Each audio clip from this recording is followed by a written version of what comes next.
So let's talk about sustainability and why it matters.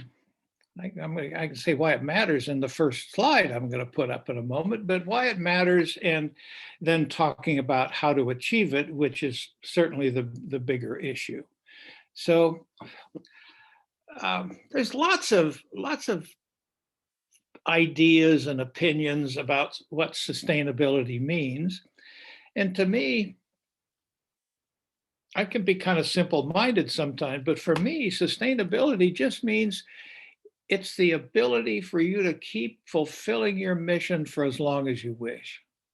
You can just keep on keeping on. And I think that's truly a leadership responsibility. It's one of the major leadership responsibilities. And and in leadership, we'll talk about that in just a moment longer. But I want to put sustainability into a context. And almost all of you have seen this strategic planning model at one time or another. We did a whole 2-day workshop on strategic planning, and which we had 35 or 40 people together for that.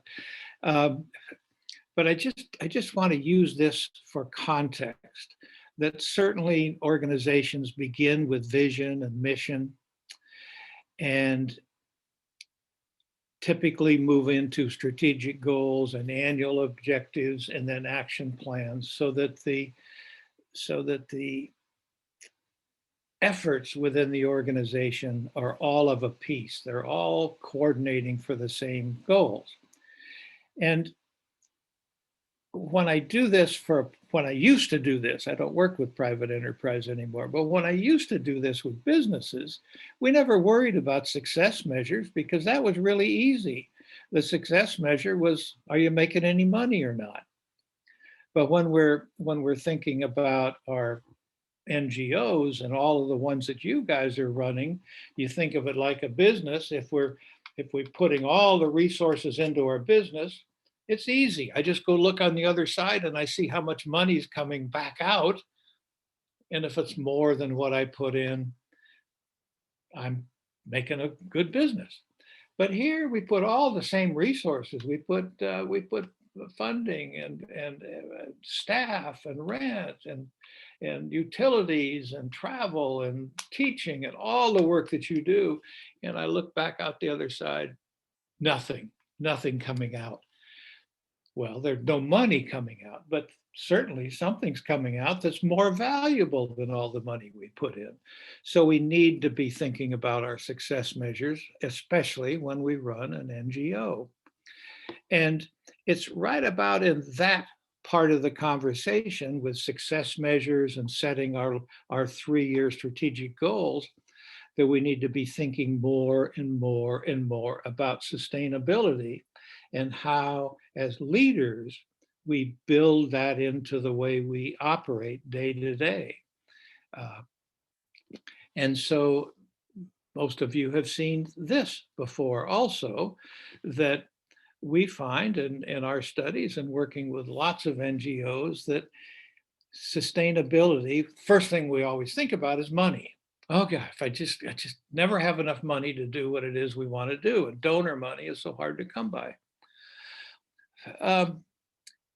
But I've seen people with lots of money do stupid things. That money is certainly essential for your sustainability, but it's not the whole picture. That to be long-term sustainable, we need resources, financial resources, but we also need good leadership resources, and we need good talent within the organization to serve our constituencies. And so I just want to talk briefly about each of these legs, and then we'll talk about how we put them together. And I'll try to get this wrapped up in another 20 minutes or so we'll have lots of time for some open discussion. So let's talk financial first.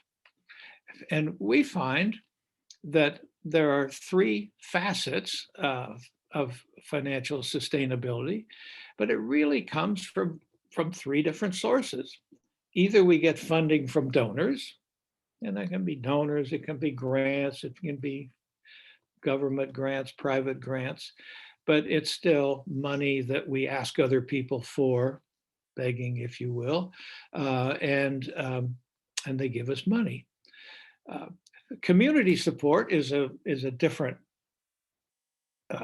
source of support. Sometimes it's money, but sometimes that support is invaluable to continuing on with your mission. And you all in this group have some really, really vivid examples of how you've been able to enlist your community into supporting your work. And it's a great example of helping people help themselves. And Lang Seng, you've done some good work in this area. Tai Sen, I know you have. And uh, Fiona, you've done it with Free to Shine, and I don't mean to leave anybody out, but you've all been doing better and better work on community support. And a third source of money that we get involved with you on also is money you earn from social enterprise. And over the years, we've seen some pretty successful social enterprises earn some money that you can use to fund your operations. It is that much money that you don't need to get from donors. So the funding from donors, and again, we've spent the better part of a day on this in our workshops, and have even had several of you help me present your own experiences on getting money from donors. But it's about building your network and finding ways to reach out farther and farther and contact more people. I call it the care and feeding of donors, because we all know that getting a new donor is about 8 to 10 times harder than keeping an existing donor. So when somebody finally gives you a donation, then we do care and feeding of donors. And Tai San, you did a great little presentation in our workshop on care and feeding of donors, and had some good examples and some vivid examples for people. And lastly, and it was on that list of positive thinking and local fundraising and donations on that list that you asked to hear something about. And it's just, don't be shy about asking. And I know that I suffer from that sometimes, and I just have to remind myself that when we beg to serve others, there's no shame in doing that. Some people feel shame if they're begging to feed their family; they'll feel some shame. But we're not. We're begging to help other people. So we just need to stand tall, be proud, know that we're doing the good work, and don't be shy. Don't apologize. We're doing this to help other people. Going fast, I know. There was a one-day workshop right there. Community support is really about building engagement with your community so that they understand who you are and how you're trying to help them. And once again, the finding some involvement so that they can meet their own needs. Again, help if we can find ways so that they can understand that they're helping themselves, helping these people, helping our villagers to help themselves. And again, you guys have got some great stories already where you've been doing this. Um, but a clear focus on listening to the needs of the village, and then responding to those needs and finding ways that they can have a little skin in the game. And that they can contribute something, whether it's some labor or some rice for feeding kids, or if it's a microloan, and I know several of you do that, they can pay the microloan back with a little bit of extra that can go right back into the community, and the people get engaged. So that second part of financial sustainability is not only asking donors for money, but also getting the community engaged too. help you as well. And then money you earn, we've talked about this, we've done some workshops on this, but in the simplest possible terms, if you can find an unmet need in the community, where the community needs something, and create a business plan that makes economic sense, not just from your heart, but you have to think like a business person for this, and doesn't detract you from your mission. You know, we can't get so busy running this business trying to make money that you don't take care of your community. That we funded a number of those. So far, some of our best examples are in Myanmar. Tragic what's happening there now, but we still have monks that are doing in the rice harvesting business and are making money and running their boarding schools and doing quite well with that.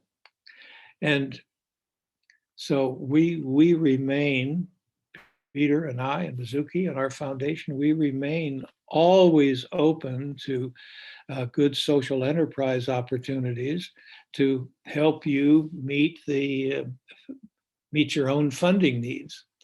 And we always said we need a business plan. Many of you heard this before, but just to give you the quick overview, because you can go on the internet, Google business plans, and oh my gosh, you'll find these things that look like they came out of the Harvard Business School. And it doesn't have to be that complicated. Tell us the story in half a page. Just tell us what's the need, how do you meet it in your community, and why do you think you can make money doing that? Tell me the story. And don't tell me in 4 pages. Tell me in 1 or 2 paragraphs on a half a page. And the second is perhaps even the most important, is because we're great advocates for leadership. We think it's critical. Who's going to lead this organization? Is it you? Is it one of the people on your staff? Is it somebody you're going to hire? But who is it that really understands this business you want to start? Bring some experience, bring some commitment and dedication, and will not let it fail. Someone who's got their heart as well as their head into the business. The third, startup budget. How much money do you need to get you started before you make any money, before you take in your first customer, before you make your first sale? And then there's an operating budget. Just show me for the first year, how much revenue and how much expenses, just a simple profit and loss projection. What's your good faith estimate of what you're going to do month by month for the first year? Show me a second year if you want to. And then lastly, show me a SWOT analysis. Everybody knows what a SWOT analysis is: strengths, weaknesses, opportunities, and threats. And that tells me whether you're really thinking about this business. Because I've been around business for a few years, and so we can look at that SWOT analysis and either say, yeah, they're really thinking about this, or we can ask you some questions. And I was having a conversation with one of your group members just a couple of days ago. It's not just about making the SWOT analysis. That's a good start. What do you see as your strengths, weaknesses, opportunities, and threats? But the rest of it is, so what are you going to do about those strengths and weaknesses and opportunities and threats? Because when we have strengths and we have opportunities, it's like being on the football pitch and we got the ball. So we're going to play offense. We're going to really take advantage of our strengths and our opportunities. But when we identify real, legitimate weaknesses and threats, the other guys got the ball and they're coming at us. And we want to figure out, how do we stop them from scoring a goal. So very quickly, that's how the business plan works. And then so the financial was really a matter of donor money, community support, sometimes money, sometimes other things, and money that you might earn for yourself. We also see three really important facets to leadership as well. And when we're working in an organization, we think deeply with them about these three facets of leadership. And one of them, which I'll talk about a little bit today, is basic skills. They're just some basic fundamental skills that a leader needs to know how to do. And there's another level of leadership which I see developing within this group, and it's about building connections and building liaisons and building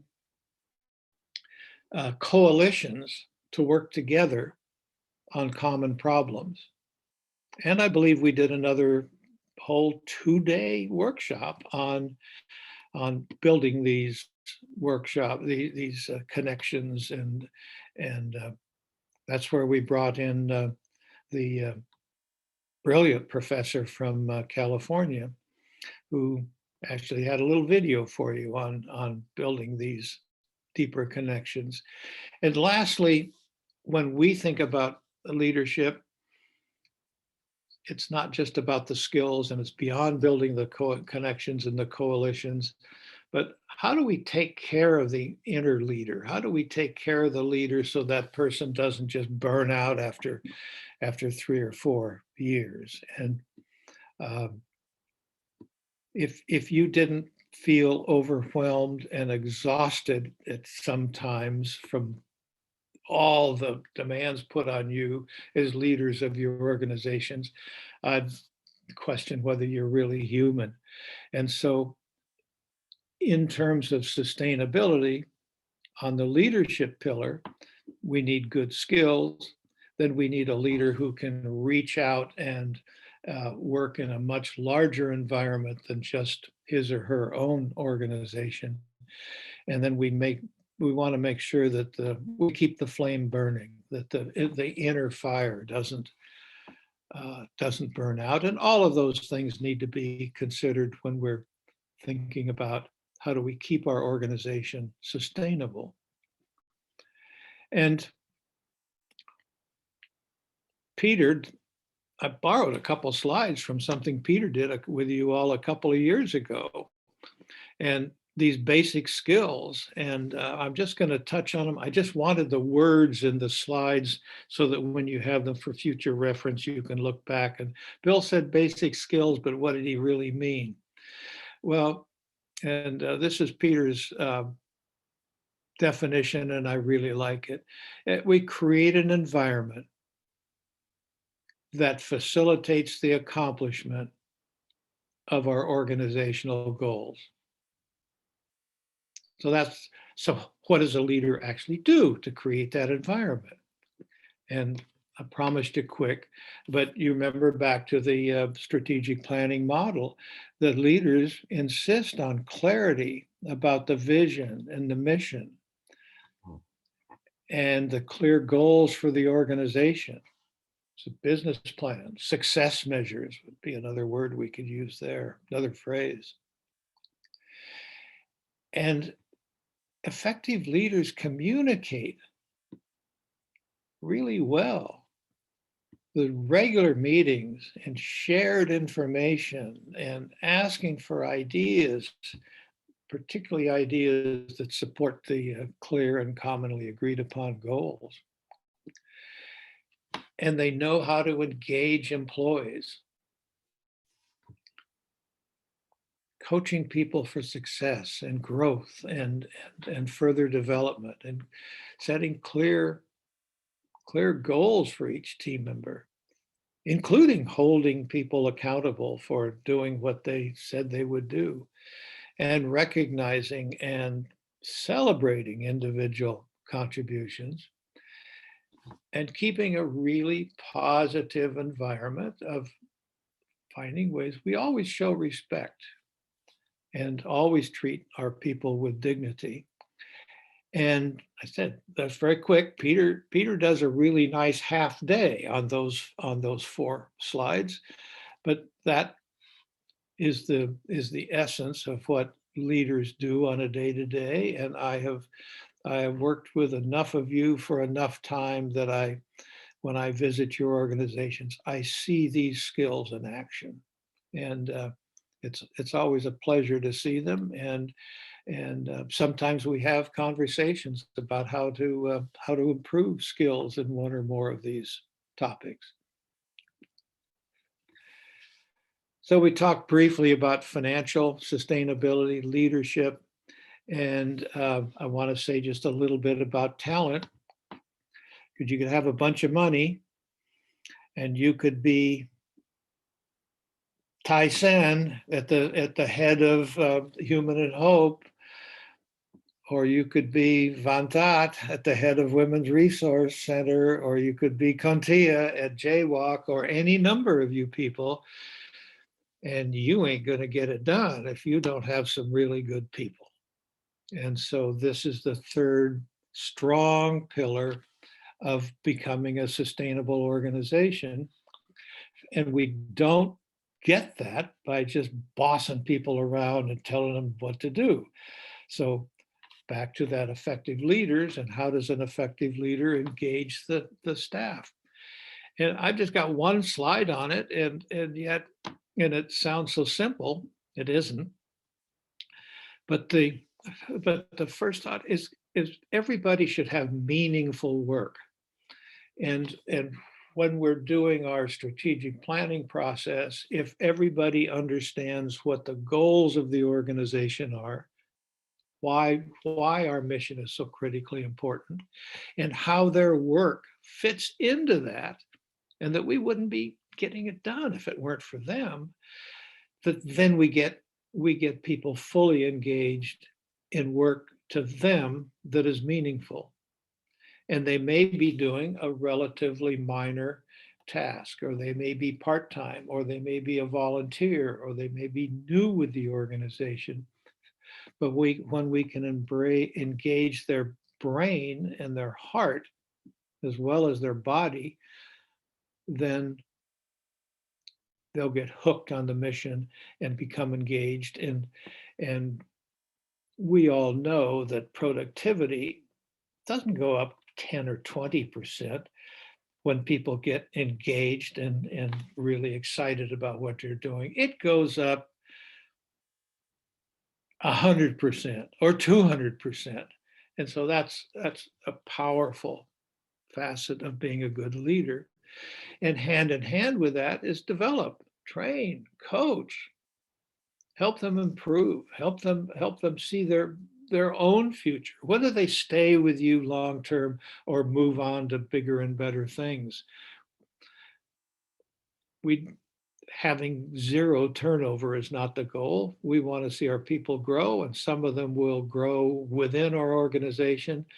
I'm thinking of people like Ty, who grew into his role as executive director at Human and Hope, and Contia, newly promoted, but she grew into that. And I think that the way that that you were coached and developed, you don't have to answer me now, Contia, but I think the way that Neith groomed you for this job has helped you grow. And I think your sidekick, Acacia, could say the same thing, that it's about leadership built to talent. And one of the things that we do as a foundation for that talent and supporting all of your organizations is we offer scholarships, university scholarships, which we pay in advance all 4 years up front. And we just did some with Pepe and several other organizations here. And each of those scholarships, more girls than boys, each of those scholarship students then owes you the sponsoring organization 2,000 hours of volunteer service to pay back for their uh, scholarship. And so there we have it. We have some um, well-trained, educated, dedicated people uh, at no cost for a little while working within your organization. And some of them are going to be so wonderful that you're going to hire them. You're just developing your own staff, and we can help you do that by sponsoring scholarships. And can't do everybody, but we did do 17 scholarships this year. So we're proud of that. So the talent pillar, we think, is really important. And we use a metaphor in English about a three-legged stool. And so just a stool, you sit on a stool. It doesn't have four legs like a table, it has three legs. And it's a very sturdy platform. It's a tripod, like holds a camera and hold a video camera. But if any one of those legs is weak, that three-legged stool falls over. And so when we think of these three pillars of sustainability, financial, leadership, and talent, they all got to be strong, because any one of them is enough to undermine the sustainability of your organization. And one last matter before I quit talking about this topic is scale. Scale matters, how big your organization is. And once again, in that same spot on the strategic planning model where we're thinking about sustainability, we also need to be thinking about scale. Scale means size. And so this is the best picture I could come up with this, and you haven't seen this before. I did not include this in the workshop we did on sustainability. But let's say in the middle, you've got the current situation right here, that you're feeling pretty good about it. You're feeling pretty good about, we've got some good solid donors, not bad financially. We're content with the way our team is developing, and we've got our staff is developing nicely. Maybe we should grow.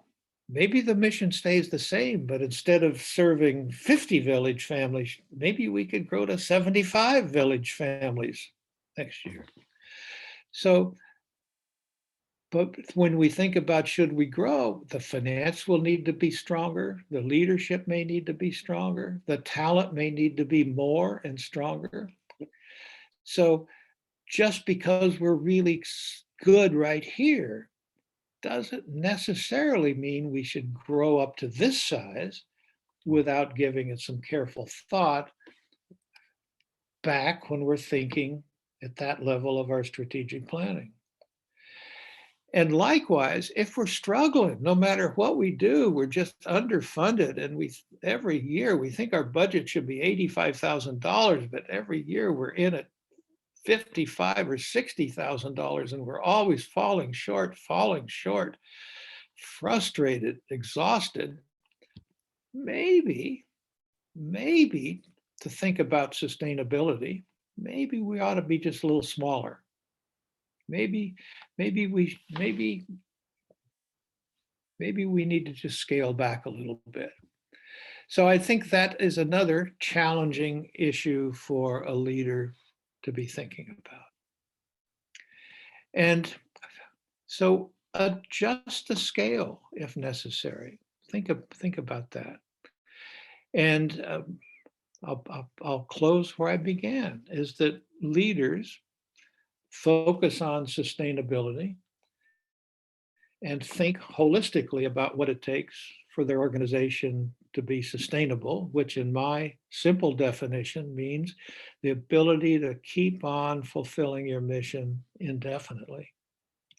So I think I started at 8 minutes after 10. It's now 39. It took me 31 minutes to do what I said I was going to do in 30 minutes. So that's close anyway.